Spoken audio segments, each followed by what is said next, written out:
Now,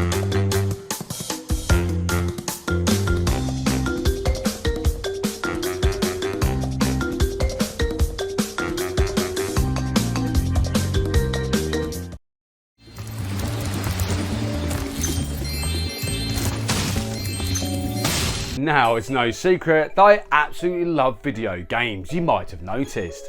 And as much as I love the 16-bit era, otherwise known as the golden age of gaming, I also appreciate the titles that came out on the Sony PlayStation. Nice. And one game that's a personal favourite of mine is of course Crash Bandicoot. So join me today for story time as we take a look at Crash's first adventure.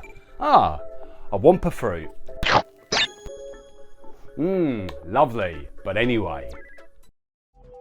In a secluded archipelago 300 miles west of Tasmania, a shadow lurked over Insanity Island.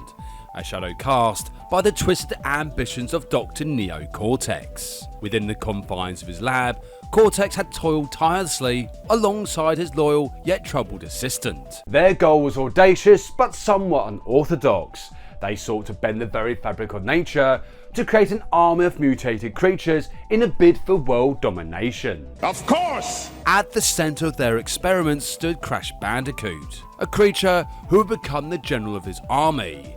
However, before the beloved Bandicoot is subjected to the brainwashing machine known as the Cortex Vortex, he had become close to a female Bandicoot called Tawana, which of course would have adverse effects on the evil machine. Great Scott! Due to this connection, Crash is rejected by the Cortex Vortex and escapes the lab. But due to this transgression, Tawana would take the place of Crash, which of course is a fate no Bandicoot should ever have to take. Several hours later, Crash wakes up upon the shores of Insanity Island, now with a mission to not only rescue Tawana, but also to free the island from the clutches of Dr. Vortex, and from here, Crash begins his very first adventure. Crash would traverse perilous jungles and brave treacherous terrains, as well as face off against Cortex's diabolical creations.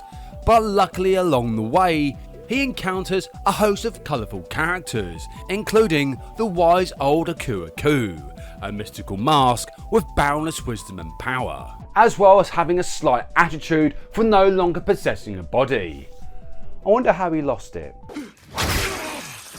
Crash's journey would continue with new challenges becoming ever more daunting. He would explore crumbling ruins as well as leap across chasms of molten lava. But finally, after a series of epic boss battles as well as heart-stopping showdowns, Crash would stand face to face with Cortex atop his towering fortress. In a battle that shook the very foundations of reality, Crash and Cortex fought one another with such titanic force that the entire island felt this climactic battle, until ultimately Cortex lost the fight. As the dust settled and the echoes of battle faded into silence, Crash stood victorious, and to his surprise, Tawana had managed to escape the effects of the Cortex Vortex machine. And without a single word, the two Bandicoots embrace, and it's from here that Crash knew that his adventures were far from over. You're goddamn right. Anyway, come back next time where I take a look at the PlayStation Classic. Is it still worth the money?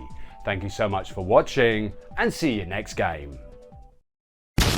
Super Retro Force.